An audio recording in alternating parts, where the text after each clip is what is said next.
Hello, everybody. I just want to say I'm safe here in Shenzhen, China. So I know there's a few of you that are worried. Many of you are not.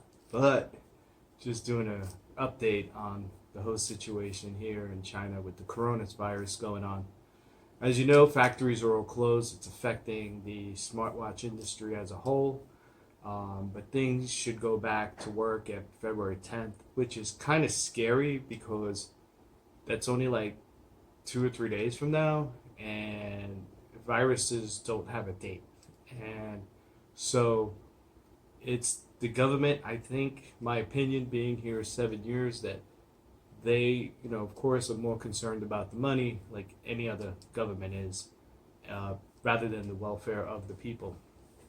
So, I mean, they do care, but they don't care. It's a money, live kind of balance that they have to do. Government does need money to run a government. So that being said, my opinion is it probably should last another 2 weeks. It would definitely kill off this virus. Now, some of you are saying, well, this virus is nothing more than a cold. We have more death than the regular flu in 1 year than the coronavirus has. The problem with the coronavirus is there's a 2 week incubation period. So you could be carrying it and spreading it and not knowing it. And it's kind of scary because you keep on and on and on and spreading it. And then also the virus has a 5 day shelf life, I guess, if you want to put it that way, where if somebody touches something, they're contaminated. Not, I would say touch, but they sneeze on a surface, well, it could last up to 5 days on there. Now, those kind of stats are being debated, that 2 weeks and 5 days. I've seen it where it's being debated. But right now, from the spread of it, I would say it's probably true because it's very hard to get a hold on this thing. And the reason, it's also very contagious. So it's overwhelming the hospitals. So it's very contagious. And that's the other problem. The real problem is the overwhelming of the hospitals here in China. That in Wuhan, they had to build, I think, a hospital in 1 week. It was insane. You could see it. I'm sure it's on YouTube. You can go ahead and see it. It's an amazing thing that they could do that in 1 week. But they did it. And that's the problem. Again, going back to what I said before, it's overwhelming the hospitals here. And if they don't contain it and do what they're doing, it's really, it'll just go crazy. And who knows if it mutates into something else, because this virus came from bats, right? And it's mutated from bats over to humans. So who knows what will happen after that. So that being said, we really want to kill this thing and not let it mutate to something else, that something worse, right? So viruses tend to do that because they want to survive too. So that's what happens with viruses. So as far as what most of you want to know, how is it living here? What's going on? Well, it's dead. I mean, it's like, the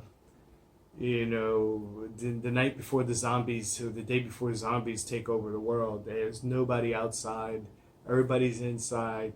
My security guard is taking my temperature as I go in and out of the building. So it's like a quarantine kind of thing, self-quarantining yourself for 2 weeks to see if you have the virus. That's what they're doing here. Now, how did the virus come alive? Let me get back to that. It's through eating red meat. Not red meat, but yeah, I guess it is red meat, right? It's like bats, cats, dogs, these wild animals. I've seen videos of frogs being eaten alive, gross thing. Bats being eaten. I've seen videos of that. I'm sure most of you have. So what's happening is these things aren't regulated. There's no refrigeration going on. There's no nothing happening as far as keeping them fresh. And I'll tell you a little secret, the Chinese treat seafood very well. Like if you're gonna eat seafood, if you ever come here, eat seafood because they literally take it out of the tank and kill the fish almost in front of you. And so the fish is fresh, freshly alive, freshly dead. So it's good to eat seafood here. But as far as red meat, it's very tough because you don't know if they're refrigerating it, not refrigerating it. Uh, they'll put the meat on the table. They'll leave it. They'll leave the meat there, um, all day and until it's time to eat. They just don't understand how to handle red meat, and that red meat carries bacterias. Um, you know, you ask yourself, why do all the flus come from here? And that's it. That's the reason, is they just don't know how to handle meat refrigeration, and it costs money to refrigerate. So the Chinese culture is about saving money all the time, and they don't want to spend the money to freeze the food. So they can get away with it, they do it. And you'll see if you ever come here, a lot of the red meats are just hung up out in dry air. Now flies are all over it, and flies carry a lot of bacteria, right? And they sit on there and they plant their eggs inside the meat, and this is what happens. And then people eat it. This is how you get sick, and that's just the culture. That's the way they are. And until the government steps in and says, "Hey, enough is enough," we're gonna have a plan of action before these viruses are created. We're going to go to the restaurants. We're going to make sure that things are clean as far as handling red meat, and refrigeration is the key, and that they are required to refrigerate red meat until prior to cooking. That's what you have to do. The other thing is, I noticed here, different than America, why doesn't America have this situation happening versus China? So, of course, I lived in both. And this pertains to most Western countries. It might be a little gross, but I didn't wash my hands in America until my hands were dirty, because I never got sick like that. Here in China, I wash my hands 3 or 4 times a day, and I've been sick more here in 7 years than I've been 40 years in America. So it's really more about the food, and the contamination of these foods that go on, and how strong these viruses and bacteria become because of food handling. I would say, my personal opinion, I'm not a doctor, but from my experience of life, living here, living in America, has to do with food handling.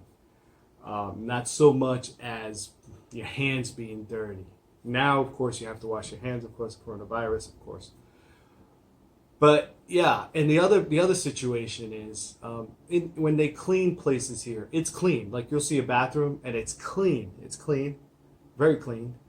The problem is they don't use disinfectants. They don't know what Lysol is. They don't understand that just because you wipe it with a cloth and you put soap on it and you clean it, that the bacteria is dead. They don't understand that it's not dead, that you need to use a thing like Lysol. The number one thing in everyone's household in America is Lysol. My mother, I grew up using it. It was as common as having pots and pans, So America, keep on using that Lysol in the bathrooms. Make it a thing that every home has one, because this is probably why we keep down serious virus like that. Also, the FDA and the rules on restaurants of how we refrigerate, how we handle red meat. We need to continue that, probably even get better. But because of those 2 things, we really do a lot, and to prevent these kind of things in America. So that's the difference. That's how this has come to surface. How this whole coronavirus, or any virus, you have the bird flu, you have the SARS incident.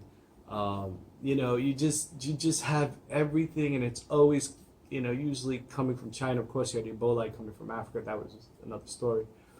But, China is a very developed country. There's malls here, there's cars, there's very affluent people here. They just haven't learned how to handle food. Their culture went from 0 to 100 in 1 second. Literally, they were riding bikes and wearing gray clothes, all the same clothes in 1980s. I was in high school when that happened, when they were still like this, riding bicycles and all wearing the same clothes. from 1980s to now. If you come here, you got Ferraris, Bentleys, Aston Martins. You have all kinds of just private jets, and they literally went from 0 to 100. So this is why things are really bad for China. I think they grew up too fast, and we got to learn these things very slowly about handling of foods and bacteria and stuff like that. They have to learn. If I knew Chinese, yes, guys, it's been 7 years, I don't know Chinese, difficult language. But if I knew Chinese, I would make a video and put it out there. They'll probably ban it, the government. But it really needs to be said, because problems need to be mentioned so you can fix them. And that's another problem China government has. They don't want to admit that they have faults. And to me, you got to admit your fault so you know what to fix. So that being all said, guys, that's it for me. I hope you guys really enjoyed this video.